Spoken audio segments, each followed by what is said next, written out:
Hello viewers, welcome back to my YouTube channel Realizing Knowledge. इस video में मैं आपको पीटीबी की 9th क्लास की फ़िज़िक्स के पहले चैप्टर का 5वां न्यूमेरिकल समझाऊंगा। ये न्यूमेरिकल कहता है कि right the following quantities in standard form, कि आपने दर्ज झैल मिकदारों को स्टैंडर्ड फॉर्म में लिखना है। स्टैंडर्ड फॉर्म का मतलब हम साइंसी तरीक़ाकार भी लेते हैं कि आपने इन रकमों को साइंसी तरीक़ाकार से लिखना है। तो पहला सवाल है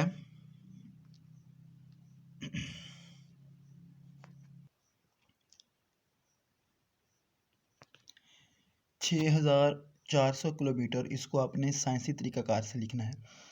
तो साइंसी तरीक़ाकार का तरीका वही है कि हमने इसको 10 की ताकत में लिखना है और इसमें हम इशारिया को बाएं तरफ मूव करेंगे और 6 और 4 के दरमियान इशारिया को लाएंगे।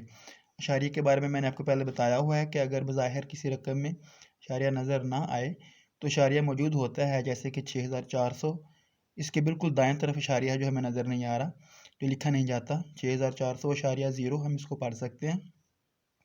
तो इशारिया को हम बाएं तरफ मूव करेंगे, उस जगह पे लाएंगे कि उसके बाएं तरफ सिर्फ एक हिस्सा हो, नॉन ज़ीरो डिजिट हो, यानी सिफर के अलावा कोई हिस्सा हो। तो इशारिया को हमने 6 और 4 के दरमियान यहाँ पे लाना है। तो इसके लिए हमें पता है कि जब हम इशारिया को बाएं तरफ हरकत देते हैं तो 10 की ताकत हमें मुस्बत में मिलती है। तो हम 3 से इशारिया को बाएं तरफ लाएंगे 6 और 4 के दरमियान, तो 10 की ताकत हमें पावर में प्लस में 3 मिलेगी। तो यही इसका आंसर है। हमने इसको साइंसी तरीके से या स्टैंडर्ड फॉर्म में लिख दिया है। अब हमने देखना यह है कि हम इसको कैसे जब हम मूव करते हैं बाएं तरफ तो क्यों करते हैं, या क्या उसमें असूल होता है। रियाजी में ये असूल होता है कि आप किसी रकम को किसी एक ही हिस्से से ज़रब और तकसीम करें तो उससे ओवरऑल उस रकम में कोई फ़र्क नहीं पड़ता, जैसे कि जमा और तफरीक में भी यही हिसाब होता है। अब हम देखते हैं कि इशारिया को 3 दर्जे बाएं तरफ लाने के लिए, यानी यहाँ पे लाने के लिए हम क्या करें। हम इसको अगर इस रकम को अगर 1000 से तकसीम करें और 1000 से ही ज़रब दे दें तो ओवरऑल इस रकम में कोई फ़र्क नहीं पड़ता, वो आंसर वही रहेगा, लेकिन हमें अपनी मर्ज़ी का जो आंसर है वो मिल जाएगा।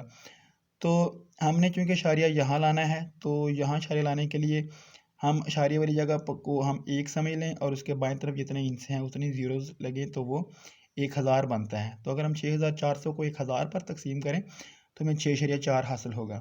ये आप कैलकुलेटर से भी या वैसे तकसीम करके देख सकते हैं। तो लिहाजा हम इसको जो है 1000 से तकसीम करेंगे और 1000 से ही ज़रब करेंगे। तकसीम करने से हमें 6.4 हासिल होगा और 1000 हम ऐसे ही साथ लिख लेंगे। और इस तरह 6.4 ज़रब 10 की ताकत 3000 का हमें पता है कि ये 10 की ताकत 3 के बराबर है। तो ये असल में वो उसूल है जिसकी बुनियाद पर हम ये जब इशारिया को बाएं तरफ ले आते हैं और हमें पता होता है कि जब हम इशारिया को 3 दर्जे बाएं लेकर आएंगे तो हमें 10 की ताकत 3 मिलेगी, बिल्कुल इस तरह जैसे कि हमें ये मिली है। दूसरे सवाल में ये है 3,80,000 किलोमीटर।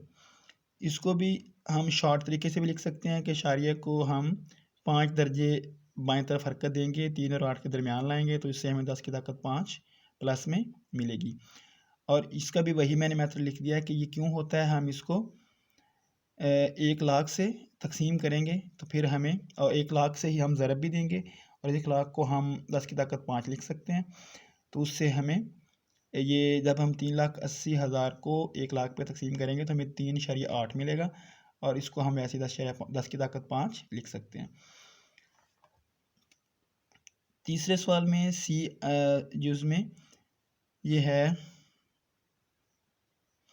30 करोड़ रकम है, 30 करोड़ मीटर पर सेकंड।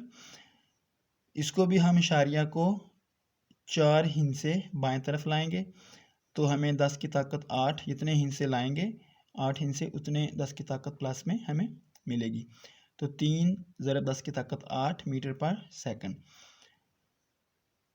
डी यूज़ जो है उसमें सेकंड्स इन अ डे, एक दिन में जितने सेकंड्स होते हैं उसको हमने स्टैंडर्ड फॉर्म में लिखना है, यानी साइंसी तरीका में या 10 की ताकत में लिखना है।